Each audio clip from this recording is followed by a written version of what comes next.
The brave men and women of the armed forces serve our country every day, offering so much sacrifice to protect our freedoms and the way of life we get to enjoy. But what happens when their military careers are finished?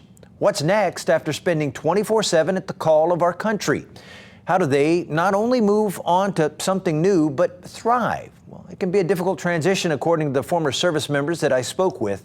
Think about it. You go from a very structured daily routine, one consisting of orders and mandated tasks, to being completely on your own, free to make your own choices, good or bad. But there is help. Welcome to Koolau Distillery, founded in 2018. This was both of our last duty stations was in Hawaii, so we decided, hey, let's get out and let's try something new. Ian Brooks and Eric Dill, both retired U.S. Marine Corps officers, combat veterans, along with Eric's wife Ginger, thought, hey, let's start a distillery. America and Japan. So we are a Japanese-styled American whiskey. On this day, a tour of the facility in Windward, Oahu. But there's more than just distilling going on here. I jokingly call it our halfway house before we release our service members into the wild. Justin is retired U.S. Navy chief. You might be starting to get the picture. I've been in for 6 years, and the entire time just been focused 24/7 on my job in the infantry. Semper Fi, David, another Marine. He's working at Koolau right now as part of the Skill Bridge program. We're not allowed to pay them. We're not allowed to give them compensation. They come with their own health care. They come with everything, and the government's still paying them.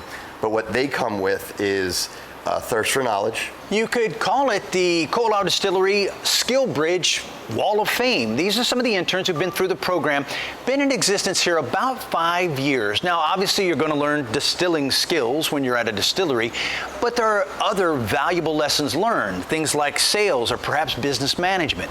But for some who go through the program here at Koolau Distillery, it really is an opportunity to take what was a dream and make it a reality. This really brought my hobby, my passion, my love to the forefront, where I learned to go from making beer at home to making liquor in a commercial environment. Justin went through the program before landing the GM job at Koolau.